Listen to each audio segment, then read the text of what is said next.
All right, fantastic. So my name is Vasilios Kosmakos. I'm with the Semi Proctor History Program. I'm here with my coworker Adolfo Romero. And who do I have the pleasure of speaking with today? Noah Keirn. Cool. Today is February 2nd, 2022, and we're here with the Simon Proctor Oral History Program. Fantastic. So Noah, tell us who you are, right? Who you work for, that type of stuff. I'm Noah. I was born and raised here, born in the same pretty much. I work at a surf shop. Grew up my whole life here. Yeah. And how old are you? 21 years old. Just turned 21. Fantastic. And you go to school, anything like that? I was in college for a little bit, but now I'm just taking a break. Just working. With COVID and everything. But. Fantastic. So Noah, right? How'd you grow up? So you said you grew up. You were born in Treasure Island, right? So yeah. What'd you do? How'd you grow up? What'd you do? I just grew up roaming the beaches. Growing up in the water, you're able to go on boats. I was fortunate to have a nice house and a boat and everything. So I was able to go fishing. See the beaches. I was born. I was a little taller on the beach. So I'm kind of a lot of people move here from New York and stuff, and have only been here for a year or two. But I've been here since for 21 years. So absolutely. So, you're 21 years old, right? You've kind of seen the effects of red tides, right, throughout our lifetime. So, tell us about this kind of more recent bout of red tide, right? How has it affected you? How has it affected people around you? That type of thing. The recent one, affected, I surf all the time and skimboard and stuff, and you can't really go out when it's, it's sickening. Last summer I was trying to do skimboard lessons and stuff, and it was so gross. There's fish all over the beach. You can't do that, It affects our business on the beach. Not currently, but my senior year, so 3-4 years ago, I was living, right down the road, and we're on the water, we had a dock and everything, and we're the end of a canal, so all the fish would come right up to our dock and sit there. The 2018 red tide was really bad. You would have to go to my house, get out my truck, and I would close my nose because it was so bad. The red tide smell, and it would make you sick, cough, people are getting sick, lung infections, all sorts of stuff. It kills the beach out here. Was that the worst red tide that you've seen in this area region? I think 2018 was, in my opinion, worse, just because it affected me more because I was living in a canal, and it would piled up so much. I think the 2018 one was worse at the beaches. That this recent one was worse more in the bay because it got stuck out in the bay. I feel that got more affected.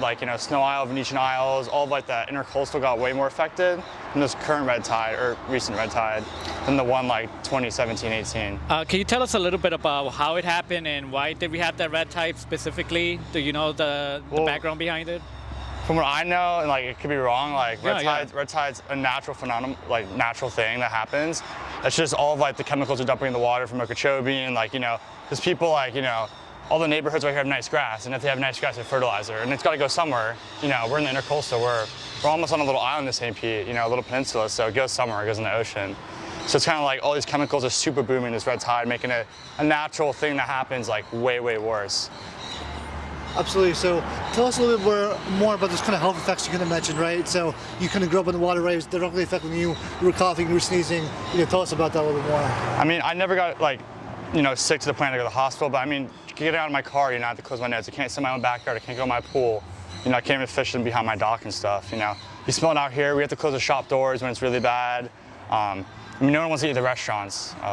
My first job was at Sloppy Joe's right down the road, and when red tide happened in 2018, no one wanted to sit outside. We literally had to not fire people, but people weren't coming in because we were so slow. No one wants to eat in that type of it's like being in a dumpster. No one wants to eat next to a dumpster. You don't see restaurants with dumpsters everywhere. They keep the trash and the smell hidden, but you can't hide this stuff. It just happens. So that really impacts not just the people's health, but also the economy and the businesses around, which ultimately impacts the whole community. Destroys the hotels out here. This is tourism. Florida's all about tourism. So people aren't coming here. We're not working. We're not making money. So. Okay. How about now? Now that we're in 2022, how are things different now? So I fish a lot. So fishing wise, there's no fish in the bay especially. So the bay is it's recovering a lot. If you go out 10, 20 miles on the Gulf, there's still fish out there, but fishing just as a whole has gone down because there's so much death, in the water, and the fish got to, grow from somewhere, so pretty bad. So tell us a little bit more about that, right? So you're 21 years old, right? What, any changes in species composition you've noticed, right, over the course of your lifetime? Do you see some stuff happening, appearing a little bit more? Do you see a couple of different species appearing a little bit less? What have you seen or noticed? Or not really anything? Not really too much. Just like when red tide happens, just the fish don't bite. You know, like there's no fish out there really. And I honestly feel guilty to even fish when it happens. That like I'm not sure if they're really. I haven't looked into it, but I feel like after red tides, like they need to ban, like almost ban fishing in a way. Like chill out and let the population regrow, because they don't really put any laws or effects in, from what I know currently. That like you know, if red tide's going on, I mean, you don't want to fish in red tide, but after it ends, like you can just keep fishing as much as you want, right? And I feel like they need to kind of calm down on that, you know, at least right after, to let the population all grow. But I feel a lot of us around here, you know, respect, you know, don't try to overfish, you know, because we're all from here. But yeah, people that are, you know, tourists and stuff that want to, you know, go on like the fishing boats and the charters, like they don't care. You know, they're going back home, so they can come here and fish all they want. But I'm not sure if there are laws that are in effect about that, but from right now, I don't think so. All right. One question I have: during the pandemic, how has that impacted the ecosystems and the water? Has there been more? I guess I don't know if people travel more to the beach because of the pandemic, or how did that impact? I mean, you know, in Florida, like we're allowed to go. We can go outside any day of the year, pretty much. Even if it's like, I mean, it gets only like 40 here, like what, a couple times a year. So, you know, people want to come down here because we're open a little more, and like you're able to go outside and be able to travel and stuff. Like walk around outside. That up north, you know, it's so cold now, you can't like be outside. So a lot more people come.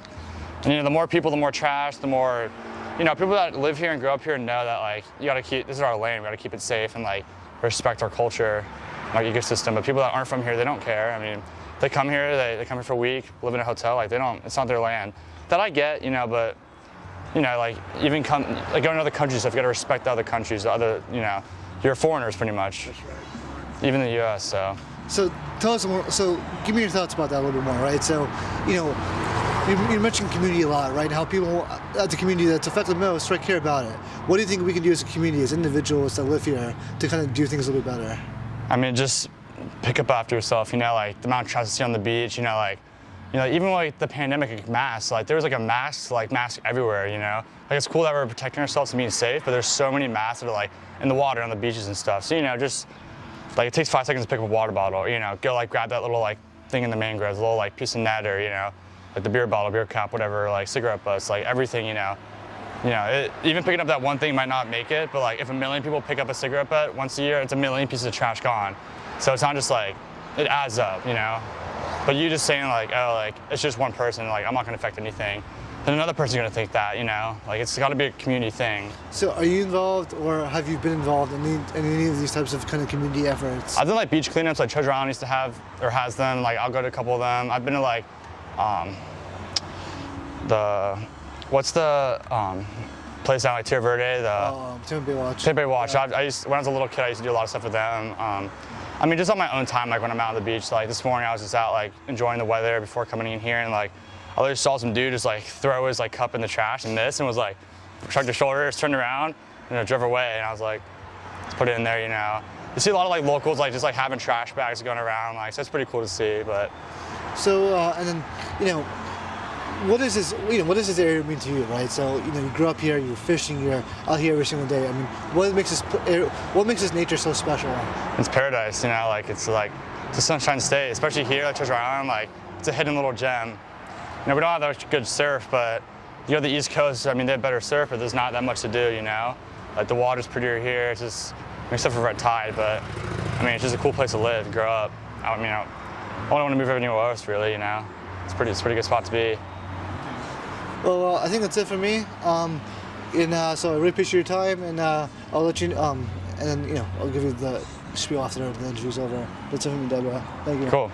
All right. Cool. Thank you for joining us. That concludes the interview.